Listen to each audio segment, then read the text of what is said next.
Annyeonghaseyo, sekarang nge-review drama What's It's Love. Sebelum itu jangan lupa ya follow Twitter, Instagram aku. Subscribe, like, and komen juga ya. Jangan lupa loncengnya biar update terus tentang drama Koreanya. Hai guys, sebelumnya aku minta maaf ya karena nggak bisa pakai gambar karena pihak JTBC nggak ngebolehin untuk pakai gambar di semua video. Drama ini mengisahkan tentang seorang ibu tunggal bernama Noh Ae-jung. Ae-jung berprofesi sebagai produser film dalam sebuah perusahaan produksi. Selama 14 tahun, Ae-jung bertahan dengan kesendiriannya tanpa dekat dengan pria manapun. Hidupnya hanya didedikasikan untuk anak, ibu, dan pekerjaannya. Hingga suatu hari hidup Ae-jung terpaksa harus berhubungan dengan 4 pria sekaligus. Pria itu adalah Oh Dae-oh, Ryu Jin, Oh Yoon-woo, dan Ko Pa-do. Oh Dae-oh, seorang penulis novel terkenal dengan nama samaran dan tak mau tampil di acara apapun.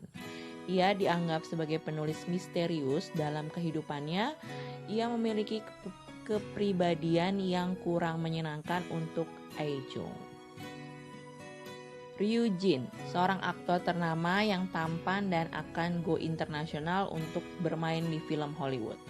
Meskipun hidupnya terlihat sempurna, ia sebenarnya menyembunyikan kepribadian aslinya dan tak mau ketenarannya untuk hilang. Oh Yoon-woo, seorang guru olahraga dari anak Ae-jung. Yoon-woo akhirnya menyewa di lantai atas rumah Ae-jung karena ibu Ae-jung sangat menyukainya.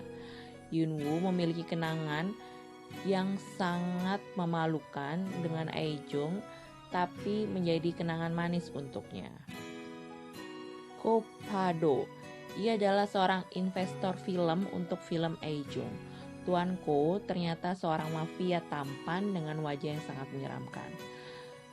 Pa-do mulai bisa tersenyum saat bertemu dengan Ae-jung.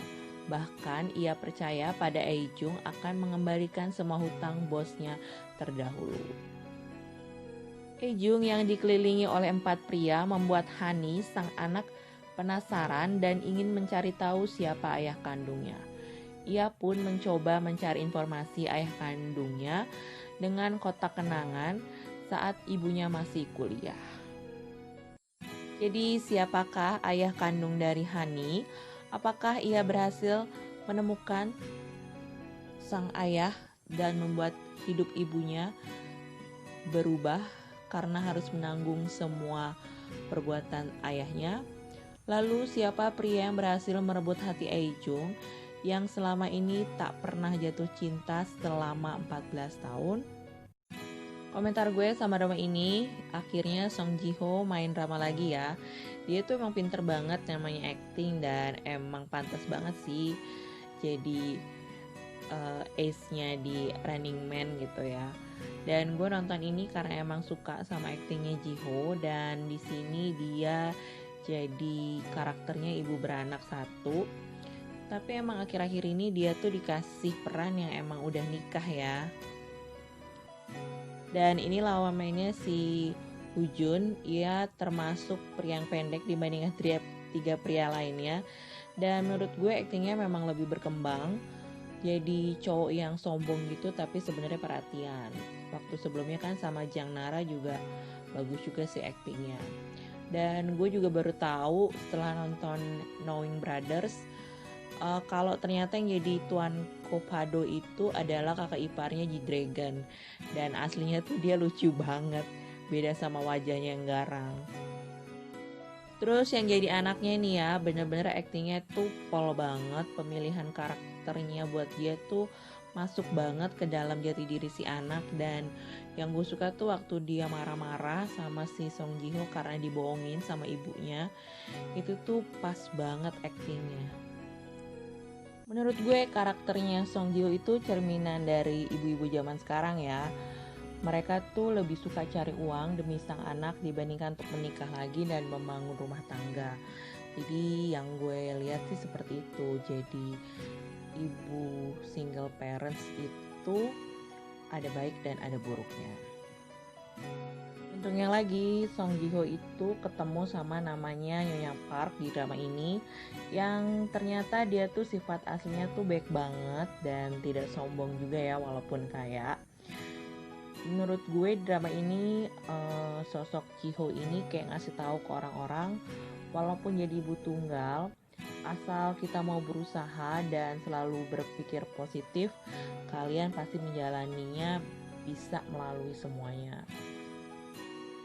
Ada beberapa kekurangan drama ini. Menurut gue perkembangan hubungannya Jung sama Do tuh gak kelihatan banget ya konfliknya. Dan bahkan di akhir menurut gue kok kayak dikasih gini doang sama penulisnya gitu ya. Kayak pertemuan mereka kembali setelah berpisah beberapa tahun tuh kayaknya kurang greget apa gimana gitu. Gue bilang sih inti dari drama ini ceritanya tuh kalau emang jodoh gak kemana ya.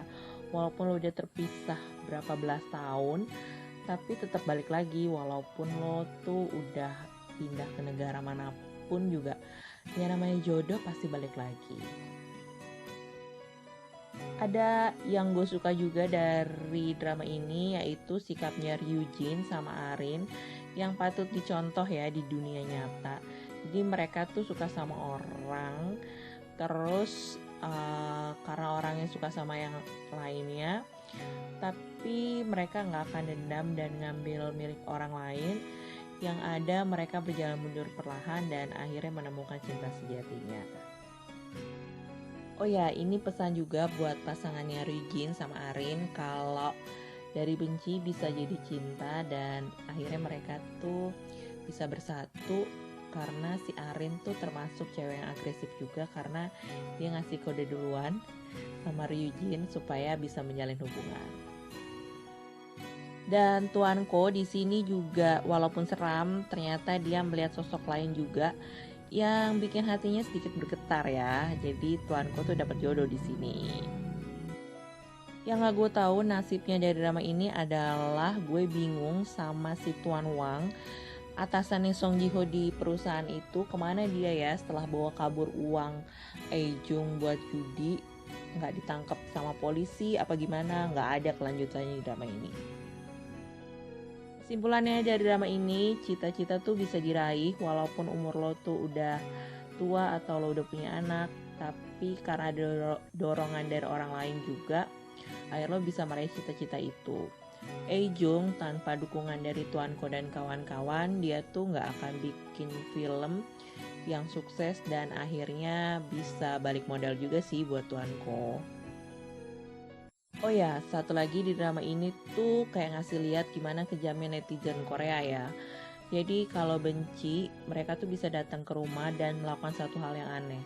Kalian mesti nonton gimana netizen yang marah-marah sama Do. Dan makanya ya mereka di Korea itu kalau emang bukan selebriti biasanya wajahnya tuh di blur atau dikasih stiker gitu karena mereka gak mau tampil di TV.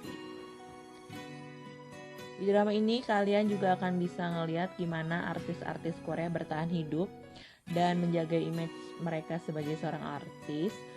Ini dilihatin gimana sikapnya Ryujin sama Arin juga dan juga gimana mereka bertahan di dunia hiburan di Korea.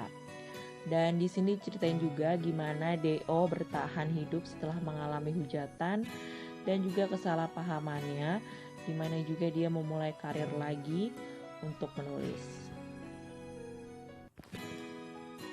Dari segi cerita sih lumayan ya buat yang suka sama Song Ji Ho, tapi ada sedikit kekurangannya yaitu adegan kiss. Karena hanya ada satu adegan kiss dan itu juga di rumah sakit yang menurut gue kurang begitu menarik juga karena nggak mungkin terjadi kalau di real life gitu ya. Menurut gue sih harusnya ada tambahan di scene yang lainnya dan ini kan termasuk genrenya yang udah dewasa ya dan ini di TV kabel gitu kayaknya agak sedikit kurang aja sih menurut gue.